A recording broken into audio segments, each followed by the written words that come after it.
Welcome back. So in this video I've taken some clips from one of my puppy training consultations where I was working with a little fella named Jock. Now a lot of the time people think it's really hard to get dogs, and especially puppies, to learn a new behavior. So hopefully by the end of this you'll see that it's actually super easy when you know how. Enjoy the video. So this is little Jock. He's a tiny little 9-week-old puppy. He hasn't done any training on the leash or walking at all, and so this is his first attempt ever. And all I'm doing is using a tiny little piece of food and I'm sticking it on the end of his nose, and as you can see I'm not using a leash at this stage. Stick it on his nose, pat our thigh, Jock, woof, good boy, good boy, good boy, good boy, good boy, good boy, good boy, good boy. So what I'm really doing is I'm motivating him with food.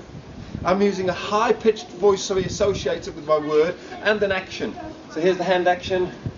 Jock, woof, good boy, good boy, good boy. Good. Now you may be thinking, what's that funny clucking, squawking noise I'm making? But that high-pitched voice, fast, repetitious sort of noises, it really does encourage the dog and get them moving. It really does work. Good boy, Jock, Jock, Jock, woof, woof, woof, woof, good boy, good boy, good boy, good boy, good boy, good boy, good boy. So you can see I'm almost starting to get bored. Starting to get really excited and silly. So that's stage one, where we're using food but no leash, no lead. And this is where it gets amazing. We're moving to stage two now. I'm just creating a very simple loop, and I'm going to pop that over his head. And before he even realizes something's on him, we're going to do exactly the same thing, and he won't even notice. Oh, good boy, good boy, good boy, good boy, good boy, good boy, good boy, good boy. Treat. Now notice how short a distance I'm actually making Jock walk. It's only about 2 yards. You've got to be very sensitive with your puppy at this stage. Give him a little bit of a breather. Really use the food to tempt them along. Good boy, Jock. Very good boy. So again, I'm using loads of energy there. I'm only asking him to do a couple of yards. The worst thing you can do is keep pushing him too far until he gets a bit bored. You can see here he's got a little bit of an itch. So you just make it easy for you. Make it easy for him. And keep putting that food back on his nose. It's the food which is motivating your dog at this stage. You're needing to make it a positive experience. So, if he's got a little itch like he has here again, just let him itch it out. Make it easy, and then always give him the rewards. Early on you want to be using rewards all the time, and then I'm taking the leash off because I want to quit whilst we're ahead. Now there's a bit of wind interference here, so I'll just voice over this bit. But all I'm saying is you want to take this off him before he gets stressed with the sort of leash around his neck, so that he then starts to associate with a positive look. I put it back on him and he thinks, oh, we're doing more of that great training where I get a little treat. Now this is what happens if you do too much. You see how he started to turn and bite it? That's him saying, I want to get this off me because I'm not happy. I think he's also a little bit frustrated with this itch, whatever's going on. But you could just see the start of him starting to say, I don't want to do this anymore, so let's quit whilst we're ahead. It's a really, really important point. Now, a common question I get asked regarding this sort of training is how much should we do? And a ballpark figure is lots of short little intervals. So, for example, you're much better off doing sort of 5 or 6 1-minute sort of training sessions rather than one big 10-minute session. 10 minutes is going to be way, way, way too much for a puppy of this age. And if we just run through what we did, we started off, remember, with Jock just being encouraged to follow us by patting our thigh and using food treats. So that was the first stage. Then we did the same with a leash on him. So we patted our thigh, put food right next to his nose, so the food is actually like a lure. And then the third stage was no leash, and we're just patting our thigh here. He's actually following us. The food's not right by his nose anymore. So he's really come on a long way, and they're the 3 sort of key stages really of developing a really good walk.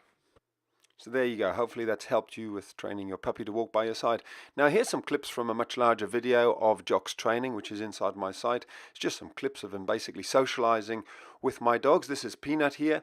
And as you can see, having a little puppy learn to socialize with big dogs is not always a bad thing. In fact, it can be fantastic, especially if you've got a confident wee puppy like little Jock here. So he's going to get corrected a couple of times. He's going to be learning the rules. Basically, don't try and steal the ball from Inca. She's my 8-year-old little whippity dog. This is a Jack. He's a 1.5-year-old Catahoula cross. He's a very confident boy. And as you can see, Jock immediately knows how to play the submissive role. Absolutely fantastic. They actually get on really, really well. Jack is almost like the big brother to him, looking after him and showing him the ropes. Okay, so I want to show you one more thing before we finish. It's basically the two different ways my dogs tell Jock to leave the ball. First of all, Inca, very verbal, very loud, and sounds scary. Look here. Then, Jack. Nice. So let me slow this right down and zoom in. There's absolutely nothing to worry about with this dog Inca. She makes a lot of noise, but watch her teeth here. That's all she's done. She's just moved her head towards little Jock and made that very guttural growl noise, which, yes, is scary, but it's nothing. Jock gets the message. He knows it just means stay away. Training. That's being told. When I'm playing with a ball, don't try and take it. You see how the big dog's a little bit more subtle? A little bit gentler. Compare that to Peanut's approach. If you watch her right paw here, it goes out into the nose of little Jock. Something you wouldn't even notice unless it was pointed out. Very, very subtle. So there's just a few clips from Jock's puppy training. Do get your puppy socialized as early as possible, and you can use larger, older dogs if they're well trained and well behaved. And as you can see from little Jock, he hasn't been bothered at all by the growling that he received. There was no intention to hurt him. So remember, if your puppy gets told to stay away in that sort of manner, don't worry, don't panic. Your puppy will understand it.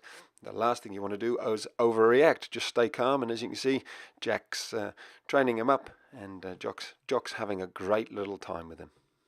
So there you go, some simple tips on getting your puppy to learn to walk next to your side. Basically start without a leash, just use food, develop your high-pitched little voice, and pat your thigh, give them that verbal cue. And of course, always remember, keep it simple and quick whilst you're ahead. Basically do lots of little sessions rather than one big long training session. So how cute was that? Now, if you've got a new puppy, or if you enjoyed that short clip, then you'll be very pleased to know that I've actually captured on video the raising of one of my puppies called Moses from 8 weeks of age right through to 8 months old. And I've created a complete step-by-step puppy training program called Project Moses. If you're interested, then I'll let you know where you can find out more about it at the end of this series. Tomorrow, we're looking at something completely different, dog aggression. So make a mental note of that, have a great day, and let's catch up then.